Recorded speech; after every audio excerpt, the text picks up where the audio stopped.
Hello and welcome to Global Happenings Today TV.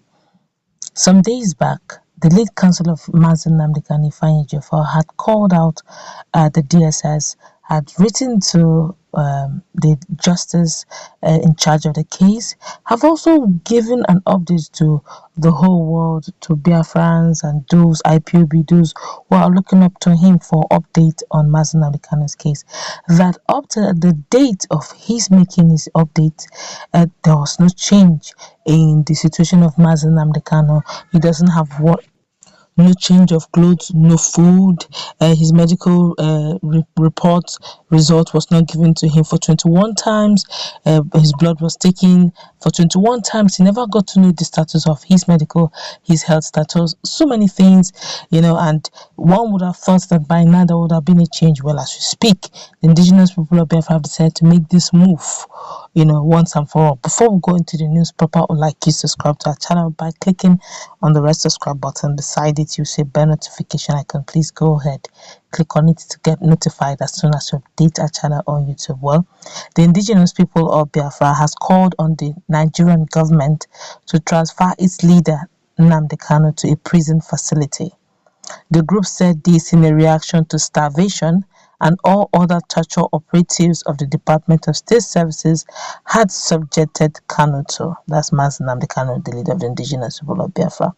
Recall that Kanu's lawyer, Ifeanyi Ejiofor, and his brother, Prince Kanu Meme, cried out last week that the separatist leader was denied food, medical care, change of clothing, and other provisions ordered by the court. In a statement on Saturday, the indigenous people of Biafra, Ipob, asked the Nigerian government and its secret police to stop violating that's Nnamdi Kanu's rights. The group said, and I quote, "We are the global movement and family of the indigenous peoples of Biafra. Under the command and leadership of our great leader, Nnamdi Kanu. We wish to place the world on notice over the continued maltreatment and humiliation of our leader, Nnamdi Kanu, in the custody of the Department of State Services in Abuja.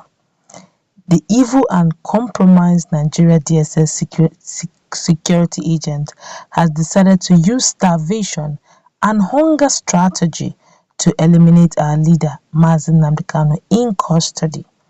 They have continued to confine him to a solitary cell under harsh conditions since his rendition to Nigeria in June. Solitary confinement is not correctional centers.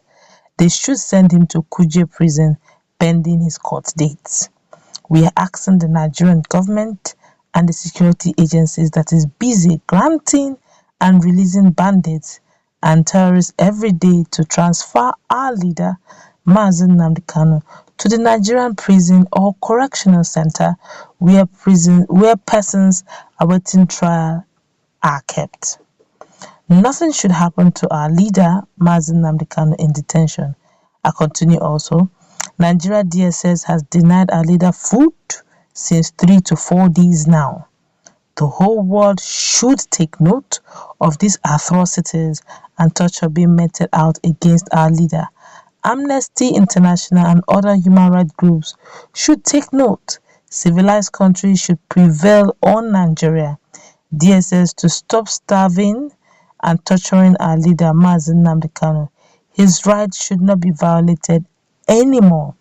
Nigeria should take our leader to prison, and the custody should be prison custody, and stop violating his rights at the DSS cell. Oh well, this is quite touching. I could still remember that fortnight ago, via bitmaps, that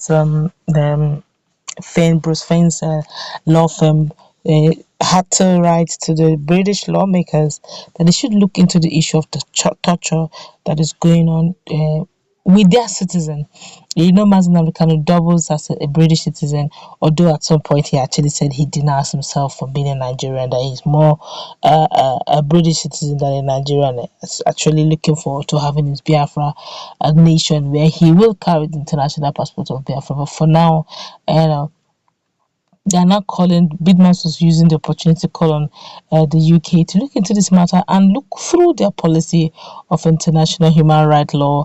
They usually have some of those policies, especially that which concerns the citizen. He said as of the last time he came to Nigeria, that he noticed that it was probably only once they came around and going through the processes of DSS. I don't think they were giving a hearing, but eventually, for quick update, Senator Ina Baribe, Bishop Onoha, and the rest visited Nnamdi Kanu some hours ago. And the details we don't know yet, but as soon as the details are out, we'll keep you updated.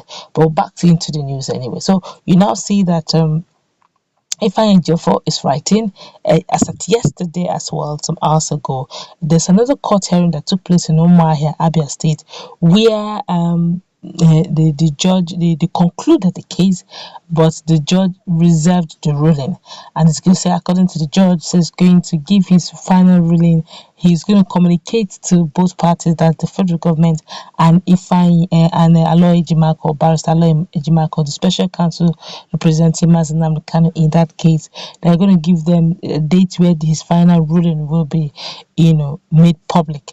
But as it is, you now realize that everyone, every single people around Nnamdi are all working in synergy, fighting for his release, one form or the other. Bruce Fein internationally is not sleeping; is doing something.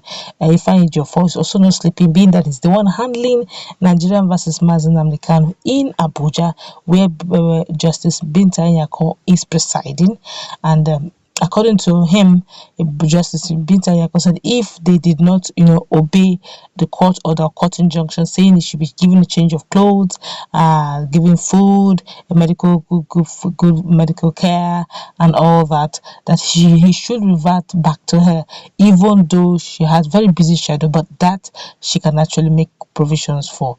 Now, there was that court order was not obeyed.